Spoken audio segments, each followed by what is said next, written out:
that clip is from this documentary that y'all did called A Wolf in Sheep's Clothing. That appears. This is something that helps to get across, what is at stake in this whole enterprise, because it affects a lot of our politicians as well. There are people inside the church and people in politics who are big enthusiasts of community organizing. I mean, President Obama was a community organizer on a farther south neighborhood from where I was working, and he did it longer than I did. And again, you'll see why I had to get out of it as part of the film. But it was a dangerous situation for me.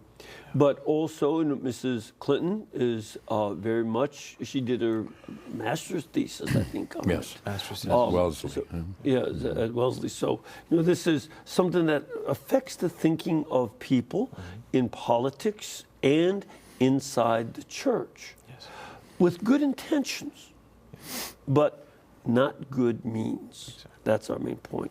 Do you have anything you wanted to add, Deacon because Cody? when Saul Alinsky put all this stuff together, it all seems good, but what's behind it is a power grab to grab power from the powers that be to use ends that fosters his means of operating with a socialistic bent to really usurp from the church her rightful power and from our government to govern us in a fair and really realistic way.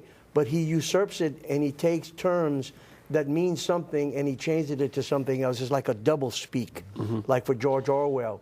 And that's something that we all have to pay attention to. Yes.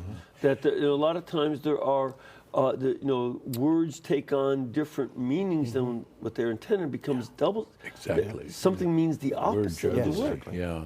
Something that might help folks understand the film and draw them into it. This is a kind of providential that we end up here on the Feast of St. Matthew, because this film was constructed around Matthew 7, 15 to 20. It's a classic 3 acts.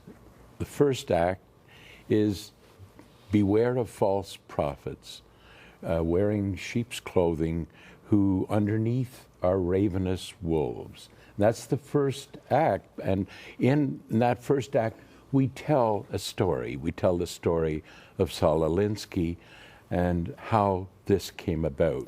And as a matter of fact, I think it's worth folks to look for the point where the Fabian Society made for itself a symbol of a wolf in sheep's clothing. That was their self-identity. Yes, and that was the first of the forms of cultural Marxism, which is the Marxism that followed the brutality of the Hitler, who's right-wing socialist, and Stalin, left-wing socialist. People don't realize it, and they both called themselves democracies, two Soviets, but it shows you how the use of words is something we have to be careful of. Well, that's again what a lot of folks don't realize, that Nazi was a shortened form of National Socialism. Yes, that's just putting those two words together from German. And so, and of course, communism was nationalistic and socialist. Right.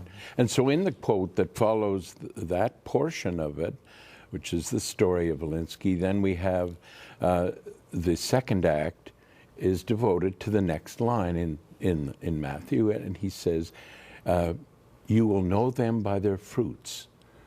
And that is the second act, attempting to discern whether there is a fruitfulness or not from these movements. And the third act is from what follows, and that is the good tree, that the tree of life. The tree of life versus, in some sense, the tree of knowledge, because Gnosticism is rooted in the original sin, the choice that Adam and Eve had to make between the tree of life or the tree of knowledge. And the tree of knowledge in that context is really a kind of self-love. It is turning back and worshiping our highest faculty, that of especially of our intellects.